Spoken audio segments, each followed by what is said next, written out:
इस क्लास में हम लोग राइट टू इन्फॉर्मेशन यानी RTI का क्वेश्चन पेपर देखेंगे 2022 का, जो कि लॉ का क्वेश्चन पेपर होता है। ठीक है, तो देखते हैं। मैंने आपको पहले बताया था कि इस चीज़ को आप अच्छे से पढ़ा करो, क्योंकि आप लॉ के स्टूडेंट हो तो आपकी रीडिंग हैबिट तो अच्छी होनी ही चाहिए।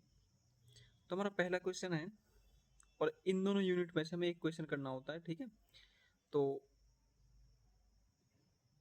जिस हिसाब से अभी का पैटर्न है उसके लिए मैं बता रहा हूँ आपको। ठीक है, तो पहला क्वेश्चन है हमारा यूनिट 1 का, explain the historical background of right to information act 2005, यानी कि इसके हिस्टोरिकल बैकग्राउंड के बारे में बताओ।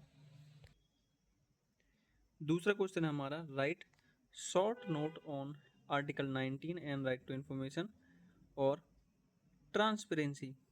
अब यहाँ पे एक चीज़ आप गौर करना है, ये जो क्वेश्चन होता है ये 14 मार्क्स के होते हैं। ठीक है, तो हमें इन दोनों में से एक को करना, चाहे हम ये करें चाहे हम ये करें। अब इस वाले क्वेश्चन में दो क्वेश्चन आ गए हैं, तो क्या हो गया, तो ये हो गया कि हाफ हाफ जो आधे आधे नंबर है ये दोनों कंटेन करेंगे, यानी टोटल मिला के ये 14 मार्क्स हो जाएंगे इसमें से। ठीक है, अब हम देखते हैं यूनिट सेकंड का third question, what are the duties of public information officer under the RTI act 2005, discuss in detail the procedure for obtaining information under the act.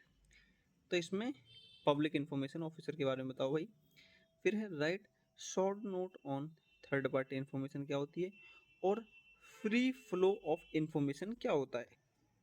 ठीक है जी, अभी यूनिट थर्ड देखते हैं। पांचवा question, what are the provisions relating to appeal and penalties under the right to information act 2005। ठीक है जी, छठा क्वेश्चन है, explain in brief the constitution power and functions of state information commission under RTI act 2005। ये जिस हिसाब का ये क्वेश्चन पेपर है मैं आपको बताऊं, इसमें आपको नॉलेज बहुत अच्छी मिलने वाली है अगर आप इसको मन लगा के पढ़ोगे। नॉलेज के पर्पज से बता रहा हूँ आपको, एग्जाम के पर्पज से तो फिर देखो हर किसी का अपना एक हिसाब किताब होता है, उसको जैसे समझ में आता है वो वैसे समझेगा। तो आप इसको समझो इस क्वेश्चन पेपर को। फिर है हमारा सातवां क्वेश्चन यूनिट फोर्थ का, discuss in detail the right to acquire and disseminate information and refer to the case laws. यानी कि केस लॉस तो भाई इंपॉर्टेंट होते हैं लॉ के क्वेश्चन। लॉ में आपने कुछ भी लिखना है तो केस लॉस तो आपको पता होना चाहिए। आठवां क्वेश्चन हमारा, write short note on direction on voters right to information, और दूसरा है कम्युनिटी पार्टिसिपेशन। मेरे को लग रहा है ये शॉर्ट वाले ज़्यादा पूछे गए हैं इस बार।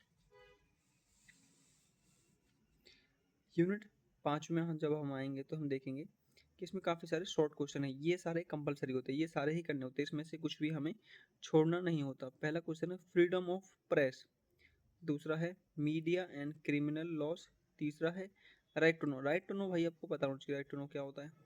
चौथा, role of media as promoter and violator of human rights. ठीक है जी। पांचवा है थर्ड पार्टी इंफॉर्मेशन। छठा है disclosure under right to information. सातवां है ऑफिशियल सीक्रेट एक्ट, और आठवां है पब्लिक इंफॉर्मेशन ऑफिसर के बारे में बताइए। तो इन सब के बारे में हमें लिखना है। देखो जनरली मैं बताऊं, क्वेश्चन पेपर कोई अगर आपने क्लास अटेंड करी है, आपकी एक अच्छी सी रीडिंग कर लेते हो आप, तो आपके हिसाब का है ये क्वेश्चन पेपर। बाकी आपको जैसे नहीं करते आप ये सब चीज़ें तो आपको थोड़ा सा डिफिकल्ट लगेगा, पर जो हो जैसा हो हमें तो भैया लिख के आना है। तो चैनल को सब्सक्राइब करो, लाइक करो, और बताओ हमें और क्या आपको समझना है तो हम आपको समझाएंगे।